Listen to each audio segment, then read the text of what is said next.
حضرت نوح علیہ السلام اور ان کی قوم کے حالات بیان ہوئے کہ نوح علیہ السلام نے جب اپنی قوم کو توحید کی دعوت دی اور انکار پر عذاب الہی سے ڈرایا تو قوم کے سرداروں نے ان سے کہا، بھلا کیا کہا؟ کہنے لگے آپ تو ہم جیسے بشر ہیں، تو ہماری طرح ہی ہیں آپ، اور آپ کے پیروکار پسماندہ یعنی غریب لوگ ہیں اور کم عقل لوگ ہیں۔ ہماری رائے میں آپ کو معاذ اللہ ہم پر کوئی فضیلت حاصل نہیں، بلکہ معاذ اللہ ثم معاذ اللہ۔ کہنے لگے آپ تو جھوٹے ہیں، اللہ کے نبی کو کہہ رہے ہیں معاذ اللہ، استغفر اللہ۔ نوح علیہ السلام نے جواب دیا کہ میں اپنے رب کی جانب سے واضح دلیل رکھتا ہوں اور اس نے مجھے رحمت سے نوازا ہے، لیکن تم میرے مقام کو سمجھنے کی صلاحیت نہیں رکھتے، تم اتنی صلاحیت رکھتے نہیں ہو۔ اور پھر ارشاد فرمایا کہ میں تم سے دعوت حق کے صلے میں کسی اجر کا طلبگار نہیں ہوں، اور نہ ہی میں اہل ایمان کو اپنے پاس سے دھتکارنے والا ہوں، اور میں نے یہ دعویٰ بھی نہیں کیا کہ میرے پاس اللہ کے خزانے ہیں، اور نہ میں از خود غیب جاننے والا ہوں، اور نہ ہی میں یہ کہتا ہوں کہ میں فرشتہ ہوں، نہ میں یہ کہتا ہوں کہ جن لوگوں کو تم اپنی نظروں میں حقیر جانتے ہو اللہ انہیں خیر سے نہیں نوازے گا۔ فرمایا یہ ٹھیک ہے کہ اللہ بشروں میں سے رسول بناتا ہے، پر جسے بناتا ہے پھر اسے بڑی شانیں عطا فرماتا ہے۔ پہلے دن سے انسان کا یہ مسئلہ ہے، پہلے دن سے انسان کا یہ مسئلہ ہے کہ وہ کہتا ہے میں انسان سے ہدایت حاصل کروں، لیکن رب نے بھی قانون بنایا ہے کہ اللہ تبارک و تعالیٰ بندے پر ہی وحی فرماتا ہے، فرشتوں اور جنوں کو اللہ نے اس منصب کے لیے منتخب نہیں فرمایا۔ قوم نوح نے کہا کہ آپ نے ہم سے بہت بحث کی معاذ اللہ، بس جس عذاب سے آپ ہمیں ڈرا رہے ہیں وہ لے آئیے۔ تو نوح علیہ السلام نے کہا کہ اللہ چاہے گا تو تم پر عذاب بھی آ جائے گا۔ آیت نمبر 37 سے 47 میں بتایا کہ اللہ تعالیٰ کی طرف سے نوح علیہ السلام کو حکم ہوا کہ ہماری نگرانی میں اور ہماری وحی کے مطابق آپ کشتی بنائیے، اور ظالموں کے بارے میں ہم سے کوئی بات نہ کریں۔ حضرت نوح کی خواہش تھی کہ یا اللہ انہیں بھی معاف کر دے، فرمایا یہ ظالم ہے تو میرے نبی ان کے بارے میں مجھ سے کوئی بات نہ کریں، وہ ضرور غرق ہو جائیں گے۔ پھر وہ کشتی بنانے لگے، اور جب ان کی قوم کے سردار ان کے پاس سے گزرتے تو ان کا مذاق اڑاتے۔ یہ آپ کیا کر رہے ہیں؟ آج بھی وزیر مشیر بڑے بڑے لوگ اللہ ماشاءاللہ دینداروں کا مذاق اڑاتے نہیں؟ اڑاتے ہیں کہ نہیں اڑاتے مذاق؟ یہ کن کا طریقہ ہے؟ یہ تو قرآن مجید کہہ رہا ہے کہ حضرت نوح کی قوم جو کافر تھی ان کا طریقہ ہے اہل ایمان کا مذاق اڑانا۔ تو وہ مذاق اڑانے لگے۔ نوح علیہ السلام نے کہا کہ وہ وقت آنے والا ہے کہ جب تمہارا مذاق اڑایا جائے گا اور تمہیں پتہ چل جائے گا کہ رسوا کن عذاب کس پر آئے گا۔ اللہ تعالیٰ نے فرمایا جب ہمارا حکم عذاب آ پہنچا اور تندور ابلنے لگا، تندور سے آگ نکلا کرتی ہے، پانی نہیں نکلا کرتا، اور نوح علیہ السلام کی قوم پر جب عذاب آیا تو پانی تندور سے نکلا، تندور سے اللہ نے پانی نکالا، جہاں سے پانی نکلا نہیں کرتا، تندور ابلنے لگا۔ اللہ اکبر۔ تو اللہ تبارک و تعالیٰ نے فرمایا تو ہم نے نوح علیہ السلام سے کہا کہ آپ خود اور اپنے گھر والوں کے ساتھ اس کشتی میں سوار ہو جائیں، اور اہل ایمان کو بھی سوار کر لیں، اور ہر چیز کے جوڑے یعنی نار اور مادہ کو سوار کر لیں، اور ان کے ساتھ ایمان والے بہت کام تھے۔ حضرت نوح علیہ السلام دعائیں پڑھتے ہوئے سوار ہو گئے۔ پھر کیا ہوا؟ کشتی انہیں پہاڑوں جیسی موجوں میں لے جا رہی تھی کہ نوح علیہ السلام الگ کھڑے ہوئے اپنے بیٹے سے فرمانے لگے یا بیٹے ہمارے ساتھ کشتی میں سوار ہو جا اور کافروں کے ساتھ نہ رہو۔ اس نے یعنی نوح علیہ السلام کے بیٹے نے کہا کہ میں آپ کے ساتھ نہیں بیٹھوں گا، ابھی کوئی پہاڑ آئے گا تو میں پہاڑ کی پناہ لے لوں گا۔ اگر کسی نیک آدمی کا بیٹا کبھی غلط نکل آئے تو اس کا مطلب یہ نہیں کہ اس نے تربیت ٹھیک نہیں کی، ہاں یہ اعتراض چھوڑ دیں، اس لیے کہ نوح علیہ السلام کا بیٹا کافر ہو گیا۔ اور جب سیلاب نظر آیا تو اس سے کہا کہ آجا سوار ہو جا، تو کہنے لگا میں نہیں بیٹھوں گا، میں تو کسی پہاڑ کی پناہ لے لوں گا اور میں اس کے اندر چھپ جاؤں گا اور وہ پہاڑ مجھے پانی سے بچا لے گا۔ نوح علیہ السلام نے کہا آج اللہ کے حکم کے سوا کوئی بچانے والا نہیں ہے سوائے اس کے جس پر اللہ رحم فرمائے۔ پھر ان دونوں کے درمیان موج حائل ہو گئی، ایسے ایک موج اٹھی اور حضرت نوح کا بیٹا ڈوب گیا۔ اور جب حضرت نوح کا بیٹا ڈوبا، اللہ کی طرف سے حکم ہوا اے زمین اپنا پانی نگل لے، اے آسمان تھم جا، پانی خشک ہو گیا، اللہ کا فیصلہ نافذ ہو گیا اور کشتی کوہ جودی پر ٹھہر گئی۔ نوح علیہ السلام نے اللہ سے التجا کی، کیا میرے پروردگار میرا بیٹا اور میرے اہل سے ہے، اور تیرا وعدہ سچا ہے کہ تو میرے اہل کو بچا لے گا۔ اللہ نے فرمایا نوح وہ آپ کے اہل میں سے ہے ہی نہیں، وہ آپ کے اہل میں سے ہے ہی نہیں۔ اہل میں سے وہ ہوگا جو آپ کے طریقے پہ چلے گا، جو طریقے پہ نہ چلے وہ نسل میں سے ہے ہی نہیں، وہ ختم ہو گئی بات۔ اللہ اکبر۔ اس کے اعمال ٹھیک نہیں، جس بات کی حقیقت کا آپ کو معلوم نہ ہو اس کے بارے میں سوال نہ کریں۔ تو نوح علیہ السلام نے اللہ تعالیٰ سے اپنی اس اجتہادی خطا پر مغفرت اور رحم کی دعا کی۔ پھر طوفان نوح تھم جانے کے بعد وہ سلامتی کے ساتھ اتر گئے۔ اجتہادی خطا، میں نے ایک لفظ بولا ہے، یہ اجتہادی خطا کا مطلب یہ ہے کہ بعض اوقات انبیاء سے ایسی باتیں سرزد ہو جاتی ہیں کہ جو تعلیم امت کے لیے ضروری ہوتی ہیں، تاکہ لوگوں کو پتہ چل جائے کہ اللہ کی بارگاہ میں توبہ کیسے کرنی۔ اگر وہ لوگ توبہ نہ کرتے تو ہمیں توبہ کے طریقے سمجھ میں، یعنی ان سے اجتہادی خطا ہو گئی، کہنے میں کرنے میں کوئی ایسی بات ہو گئی جو بظاہر اللہ تعالیٰ کی رضا والی، تو فوراً معافی مانگ لیتے تھے۔ لیکن اب امتی اٹھ کے کہے کہ نبی گناہ گار ہے معاذ اللہ۔ حضرت آدم نے دعا مانگی تھی نا، ربنا ظلمنا انفسنا، اے اللہ ہم نے اپنی جانوں پر ظلم کیا۔ انہوں نے کہا تھا تو اگر کوئی بندہ حضرت آدم کو ظالم کہے گا تو کافر ہو جائے گا، تو اگر وہ کہے کہ وہ تو خود کہہ رہے ہیں، ایک بندہ اڑ جاتا ہے کہتے ہیں تو خود کہہ رہے ربنا ظلمنا، تو خدا کے بندے وہ اللہ کے نبی ہیں، وہ رب سے کہہ رہے ہیں، وہ عاجزی کے طور پر کہہ رہے ہیں۔ کچھ لوگ اڑ جاتے کہتے ہیں خود حضور نے کہا ہے جی انا بشر مثلکم، میں تمہاری طرح کا بشر ہوں، خود نبی پاک نے کہا ہے۔ عجیب بیوقوف بندے ہو، نبی کریم تو کہہ سکتے ہیں پر امتی اٹھ کے نہیں کہہ سکتا۔ اس نے تو کہنا ہے وہ حبیب اللہ ہے، اس نے تو کہنا ہے وہ قیامت میں شفاعت کرنے والے ہیں، امتی نے تو کہنا ہے وہ سارے نبیوں کے سردار ہیں، وہ امام الانبیاء ہیں۔ امتی وہ لفظ ادا کرے گا جو اس کے بنتے ہیں۔ اب کوئی بندہ اٹھ کے کہہ دے، دیکھے نا ایک بہت بڑا عالم تقریر کرتے ہوئے کہے جی میں تو ان پڑھ آدمی ہوں، تو اس کا شاگرد کہے کہ استاد جی قسم اٹھائے ہاں آپ نے تقریر میں کہا نہیں میں ان پڑھ ہوں، آپ تو ان پڑھ ہے، تو یہ بات ادب ہے کہ بے ادبی ہے؟ چلیں اس سے آگے چلتے ہیں، یہ بھی ذرا مشکل سے سمجھ میں آئے گی۔ ایک اور بات جو جلدی سمجھ میں آ جائے گی، ایم این اے جب اعلان کرتا ہے، تقریر کرتا ہے، الیکشن لڑتا ہے تو کہتا نہیں میں قوم کا خادم ہوں، کہتے ہیں نا کہ میں قوم کا خادم سے آپ کیا کچھ کراتے ہو؟ سارے کام کراتے ہیں نا۔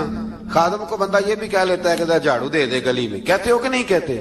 تو اس نے بھی تو سپیکر میں کہا میں خادم ہوں، کہو اس سے کہ جھاڑو دے گلی میں آ کے، پھر پتہ کیا حال ہوگا؟ جھاڑو تو نہیں آئے گا اور ہو سکتا ہے کچھ ہے آ جائے۔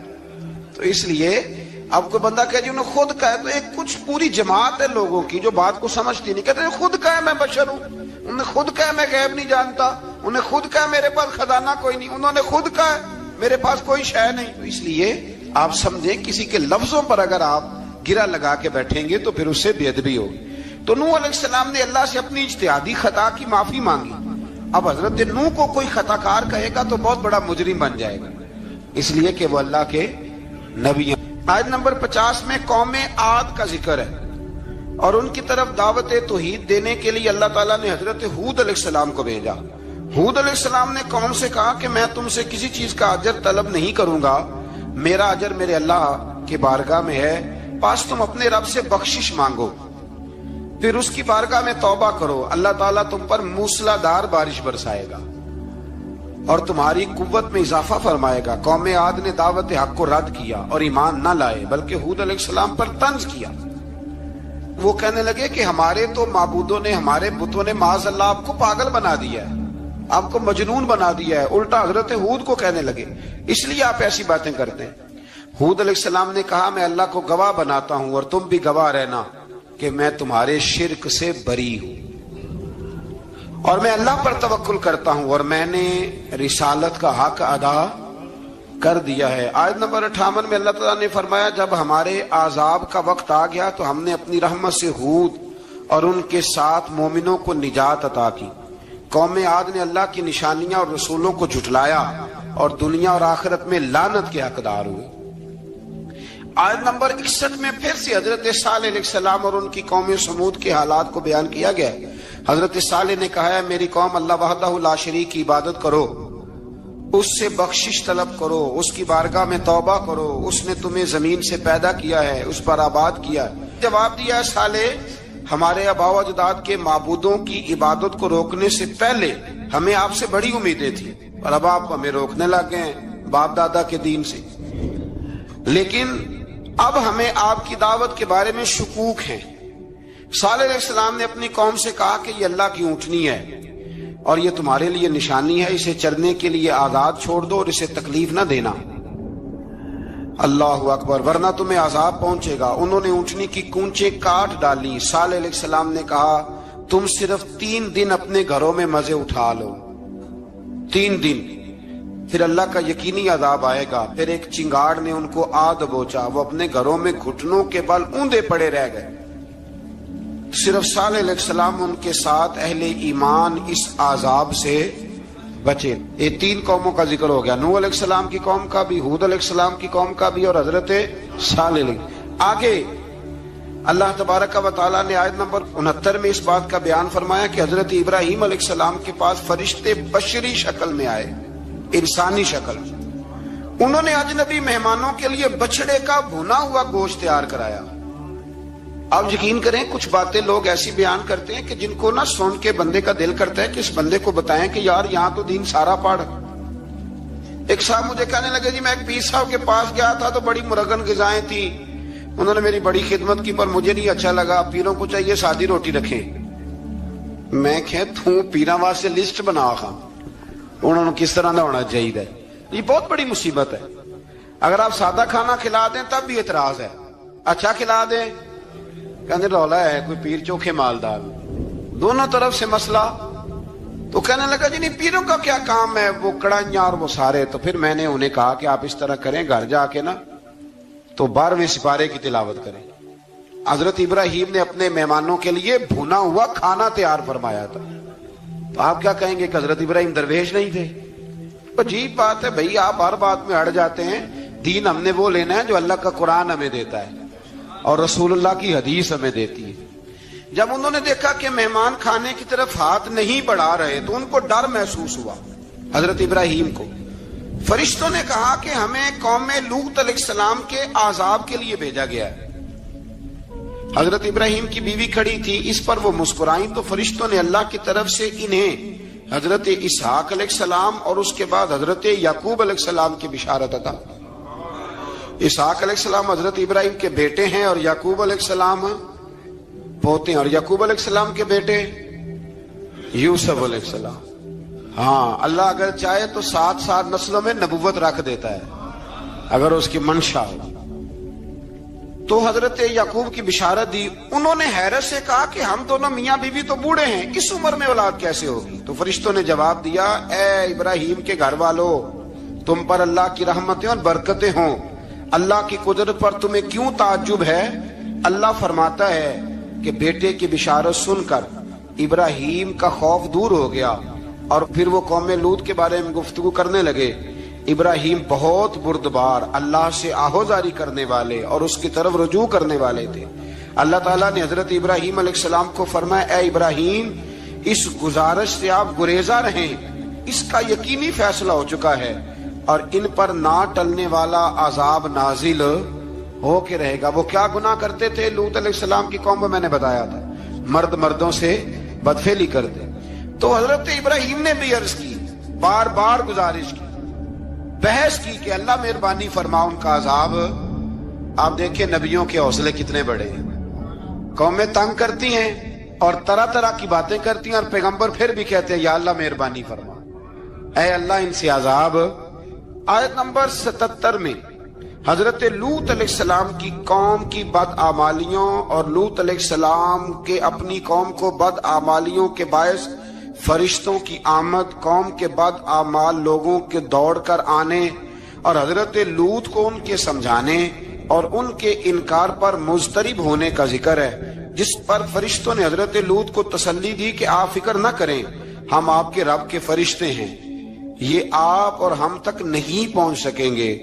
آپ رات کے آخری حصے میں قوم کی طرف توجہ کیے بغیر ہجرت فرما لیں، اس لیے کہ صبح کے وقت ان پر عذاب آئے گا۔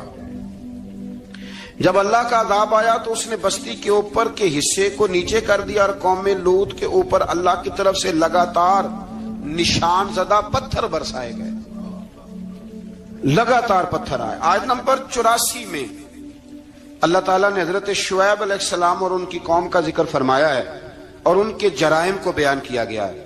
وہ ناپ تول میں کمی کرتے تھے، دوسروں کو چیزیں کم تول کر دیتے تھے۔ اللہ تعالیٰ نے ان سے فرمایا کہ فساد فی الارض سے باز آؤ اور اپنے سے پہلے سرکش امتوں کا انجام دیکھ لو۔ جب حضرت شعیب کی نصیحتوں کا ان پر اثر نہ ہوا تو پھر اللہ تعالیٰ نے انہیں بھی عذاب سے ہلاک کر دیا۔ آیت نمبر 94 میں فرمایا کہ جب ہمارا عذاب آیا تو ہم نے اپنی رحمت سے حضرت شعیب اور ان پر ایمان لانے والوں کو بچا لیا، اور ظالموں کو ایک زبردست چنگاڑ نے پکڑ لیا تو صبح وہ اپنے گھروں میں اوندا منہ پڑے تھے، گویا وہ کبھی وہاں آباد تھے ہی نہیں۔ آیت نمبر 96 میں حضرت موسیٰ علیہ السلام کو عطا کیے جانے والے 9 معجزات کا ذکر ہے۔ پھر فرعون اور اس کے پیروکاروں کے باطل روش کے باعث ان کی ہلاکت کا بھی ذکر فرمایا، اور دنیا اور آخرت میں انہیں ملعون یعنی لعنتی قرار دیا۔ جن بستیوں کو اللہ تعالیٰ نے ہلاک کیا ان میں سے بعض کے آثار موجود ہیں اور بعض کے آثار تک معدوم ہو چکے۔ ان میں سے ہر بستی والے اپنے ظلم کے باعث ہی ہلاک ہوئے۔ اللہ تعالیٰ کسی پر ظلم نہیں فرماتا، لوگ خود اپنی جانوں پر ظلم کرتے ہیں۔ جو شخص عذاب آخرت سے ڈرتا ہے اس کے لیے اس میں نشانیاں موجود ہیں۔